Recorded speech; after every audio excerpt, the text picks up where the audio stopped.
Hey guys, welcome back to the Champion's Path, and today we're going to be going over, because we are less than 7 days out, my 2022 Mr. Olympia Classic Physique predictions. Now, I'm going to be doing a screen capture video of the tier list. I was going to do a face cam throughout, but it just didn't work. And unfortunately, actually, when I did the screen cap, why I'm coming to you face to face right now, I actually had a video playing in the background while I was getting that video, but luckily it only took about 3 minutes because you couldn't even understand the 3 minutes in the beginning, but it just picks off with me with one bodybuilder on the tier list, so I'm just going to go ahead, cut it down, and send the rest of the video and just put this at the beginning as a disclaimer. I'm actually doing a tier list instead of a rankings video, just because I like giving a guy a nice range. Like I have a tier of 2 to 4, 5 to 6, and then 7 to 10. Just so I feel more confident placing a guy within the top 10 versus this guy has to be top 10, this guy has to be top 7.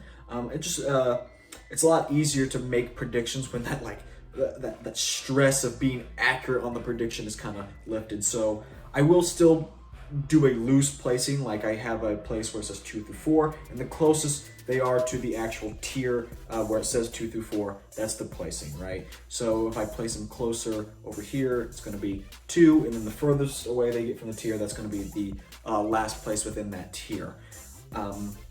So that's why I'm doing a tier list instead of a rankings video. Still being ranked though, still being ranked. And also I just like tier lists. I mean, who doesn't like tier lists? I have roughly like 18 competitors on my list. I don't think I missed too many, and I'm only ranking them up through 15th, although I did add a 16th place at the end of the video. They don't even rank the top 16, past the top 16 at the Mr. Olympia on the scorecards anyway, so what's the point in doing it? Really, especially when the talent drops off.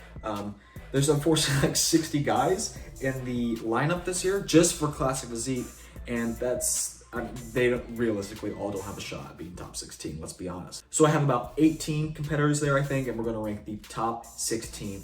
And these are going to be my Classic Physique predictions. I will be doing an open class video, and after I saw the 212 lineup, probably a 212 lineup predictions video as well. So let's get right into the predictions. To come in considerably off, and even then he can still win.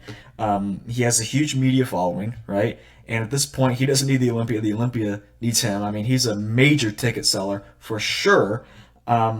So that is obviously going to help. The politics is going to help him pad his victory just in case. But I really don't think it'll come down to that. He'd have to be majorly off. And even if he is majorly off and doesn't get first, he's not placing any lower than second, right? They'll give him runner-up. Even if he, comes in melted, no arms, no back, lost all of his gains, they're still going to give him second. But I have him solidly in first place, the only one in that tier. All right, so we have 2 through 4. Now this is going to be probably a pretty normie pick, but 5, about top 6 will be pretty competitive, maybe even up through the top 10. So all these placings are going to be pretty close, right? I'm not giving anybody a place, should I say handedly per se, except maybe this one, because I think it is subject to change, obviously. Rough Diesel comes in at number 2. So Terrence Ruffin has had terrible preps. Literally something has gone wrong like his last couple preps. His coach, John Meadows, rest in peace, he died in one of his preps. And then not only was he a friend to Ruff, I mean, that must be hard, but he was his coach as well. And then he gets COVID one year. He just hasn't had the smoothest of preps. But he just had a great offseason. I think he got up to 205, and now he's looking great, looking even more complete, right? That is Terrence's calling card. He's just complete. Not only that, but he knows how to pose, knows how to present himself, and really embodies Classic Physique. Besides, maybe Chris Bumstead, he's in the shorter camp, right? He kind of embodies that shorter camp of bodybuilders, while Chris is for the taller guys. And right now, the judges are going with the taller guys. Ruff's arms and hamstrings and glutes are his weakest body parts. I really don't think his arms are that weak anymore. Are they the biggest? No, absolutely not. Are they better than Chris? Hell, yes. Chris has pretty bad arms. I'm just going to say it. And it looks like we had that picture come out recently that made it look like it was torn. And I mean, when people, whether it's torn or not, if people are questioning if you have a torn bicep, they're obviously not up to par. They're not Olympia caliber. He probably has the worst arms in the lineup, but so Rough Diesel probably gets away with his mediocre arms, but they've also been brought up. So are they really that mediocre anymore?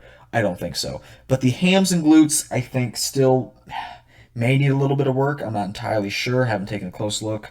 But they just tend to be a little small. But he gets away with it because he comes in shredded. The glutes are striated. You can see the piano wires in the hamstrings. So because of all those reasons, him being super complete, he's in my top 2.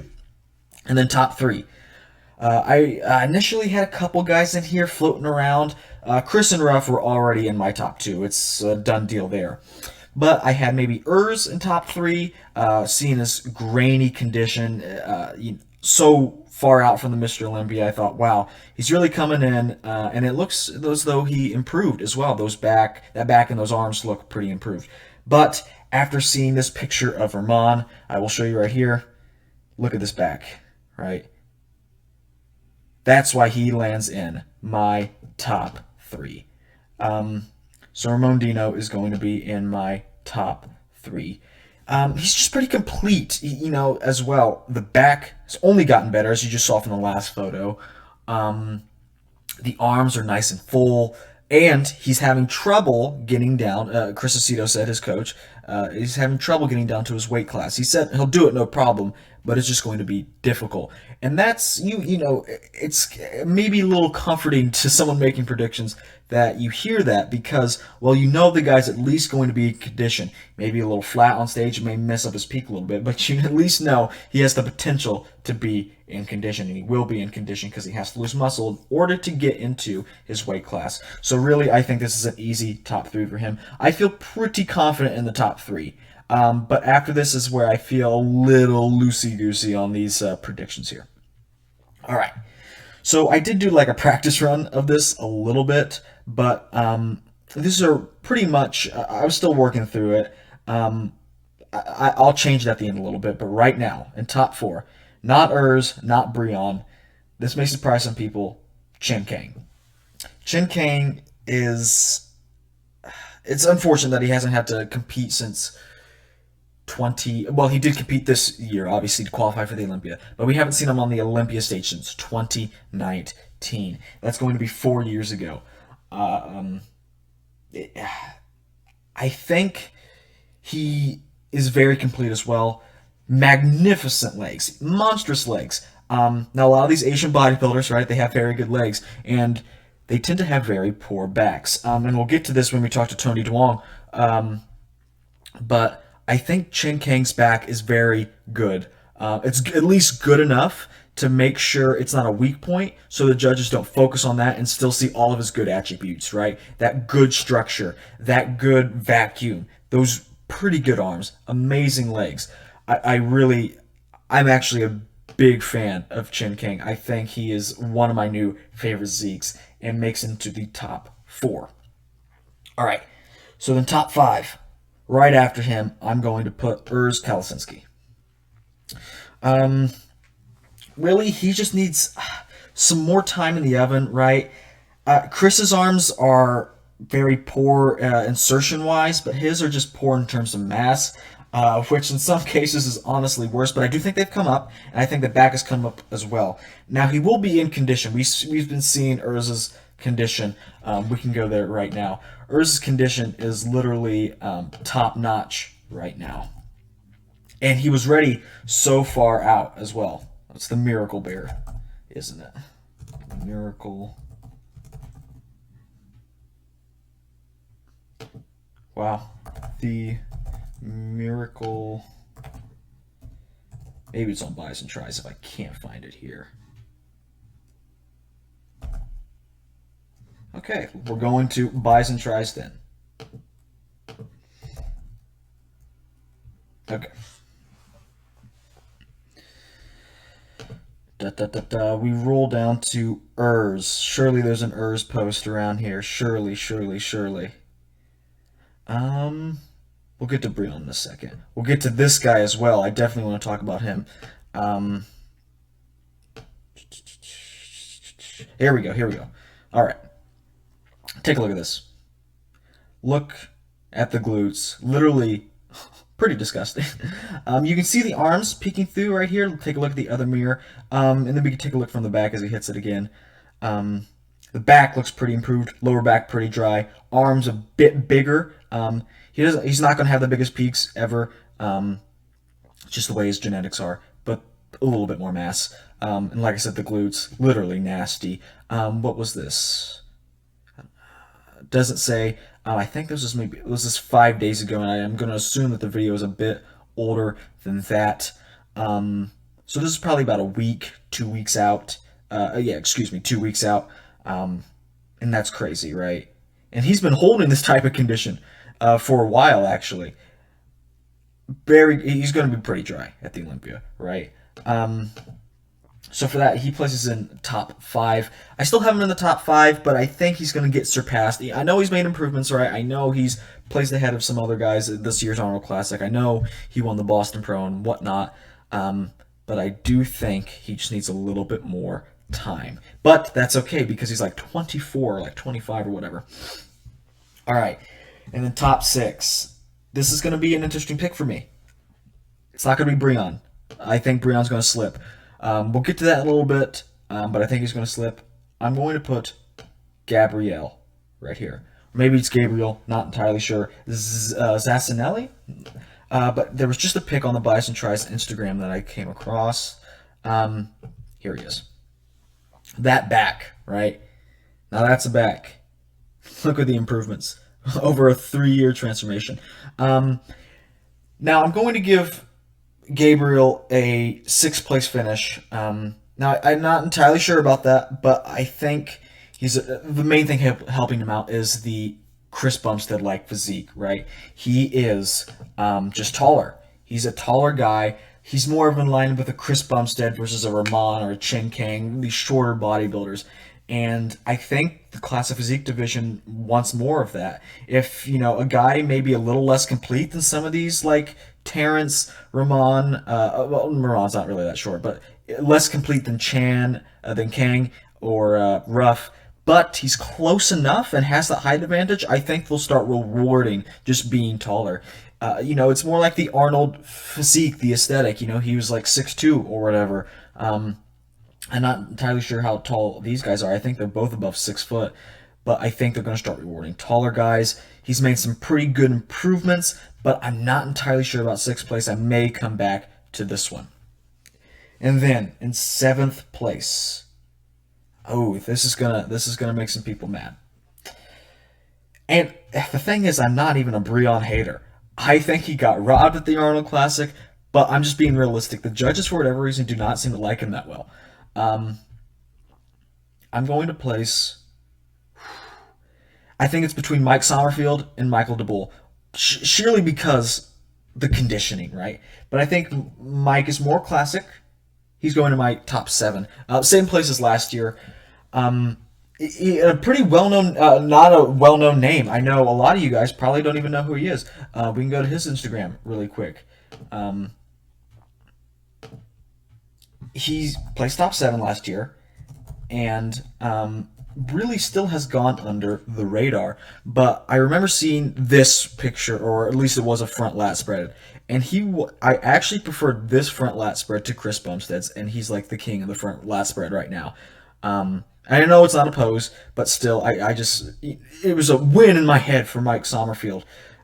Very classic guy, big legs, needed to improve some chest detail, maybe a bit more in the arms and a bit more in the back, but knows how to pose, really likes posing, is a posing coach, and I think we're going to see a pretty good package from him this year. Definitely, I'm pretty confident in Mike. I really want him to do well, but in this lineup, I don't know how much better he can do than 7th place. So right now, I'm just going to put him in 7th. I may switch him out for Gabriel at the end. All right. And then, I think I just have to do it at this point. Breon Ainsley. Top 8 for Breon Ainsley at his supposedly last classic Physique Olympia is nothing. I mean, in this lineup, it's nothing to be ashamed of, but at the same time, it is quite a fall from grace. And I know I'd be a bit disappointed after winning the title twice and then having really such a rapid decline for no reason. I understand that his legs have gotten a bit smaller, but he's only stepped up on the conditioning, in my opinion. But he has lost a little bit of that pop, that roundness. But he has to keep cutting down to like 185 from 205 every year. He keeps it tight year round and still has to cut down like 10 pounds of muscle or something like that. And like I said, the judges just don't seem to like him that much. I think he should have beat Urs at the Arnold Classic. And I think he was lucky to get third, even though I think he took it pretty easily at the Olympia. I just don't think the judges are rewarding this type of physique that much. And I don't necessarily think that's wrong. I think that if they have the option between a more classic guy that may be a little less complete than Breon, they'll go with Breon. They'll go with a more classic guy. It is classic physique, and I think they want to differentiate this from open more and more, especially with Big Ramy as the champion right now, and Mass and the Freaks kind of coming to the helm of the Olympia. I think they want to kind of differentiate these guys a bit more. And instead of choosing smaller bodybuilders, they're going to start choosing more aesthetic, classic guys. And then number 9. Yeah, this is where it starts getting really iffy because these guys are, after Breon, I think these guys kind of drop off, but that doesn't mean it's any less competitive. And this might be a hot take. It's somewhere between Logan, who's looking pretty improved. I don't think Tony's going to do that well. Needs to bring up his backs. Could be Alex. I think his legs are a bit small, but he is very consistent. I'm going to put... Who to put? Let's go with Michelle the Bull in number 9. All right. Logan Franklin in number 10. This is iffy, right? Like, Logan is classic, right? Good posing routines, powerful posing routines. Very classic, right? Pretty classic guy. And with Milos as his coach, they just kind of both embody classic. Milos has an old school way of doing things. Logan has an old school physique. And he's made some improvements. And then Michael DeBull just kind of gets in here because of conditioning alone. I can see these two switching places. Like I said, the talent kind of drops off, but I don't think that makes it any less competitive. In fact, I think it makes it more competitive because these guys are so close, trying to claw their way to the top. All right. So I'm going to put... Okay. This is maybe an interesting take. I'm going to put Madelman in 11th. I was literally so impressed with him. I know I just said they're done rewarding little bodybuilders and they're going for more classic guys, but he's just freaky. And of course, I don't know if he's doing classic, right? He didn't make it in the Arnold Classic UK. He had to do 212 because he didn't make the weight cut. But I think he's doing classic. If not, just move every guy up one placing. Okay. He's just grainy, shredded, because he has to get down into his weight class, and complete. I think they'll do a good mix, but he's like the only like bodybuilder type of guy that I can see placing this high, because they do want more classic guys. Then I'm going to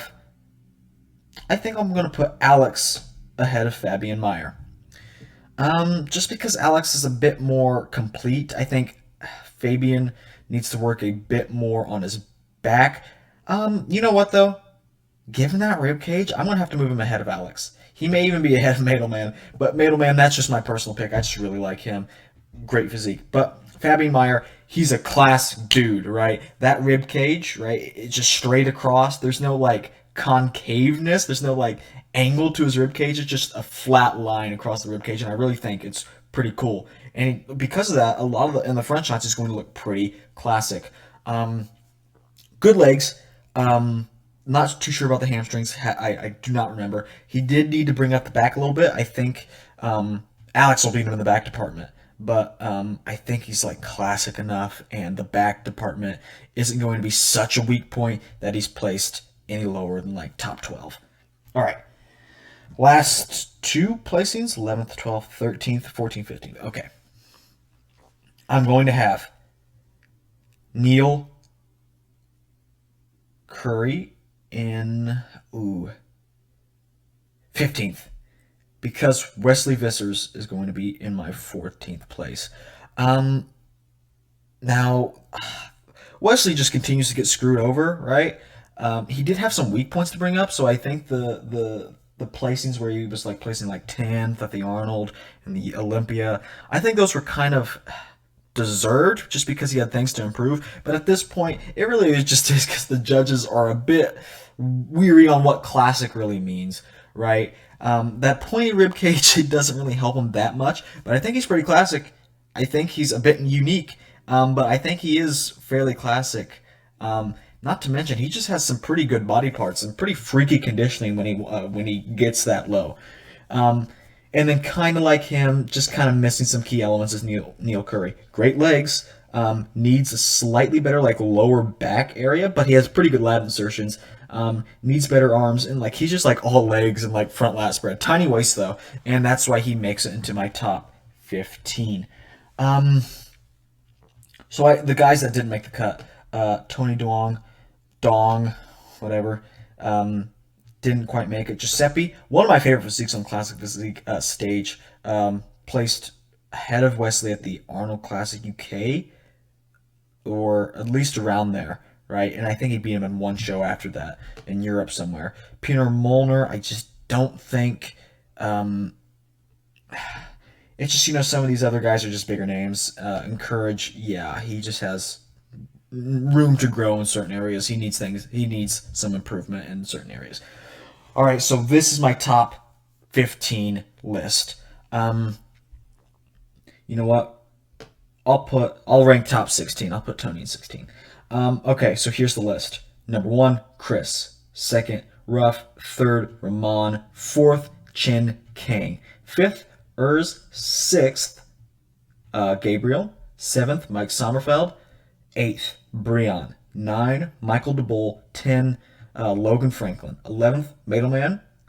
11th, Madelman, 12th, Fabian Meyer. 13th, Alex. 14th, Wesley. 15th, Neil Curry. And then 16th, Tony Dong. Let's see, do I want to make any adjustments? I'm not feeling too confident in the Alex being this low.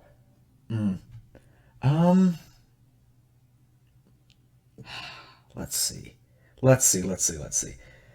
Maybe I can place Logan a bit lower, bring Alex in here, right? I think Alex can still make the top 10. He's pretty classic, right? And then I'm going to put Logan up here, top 11.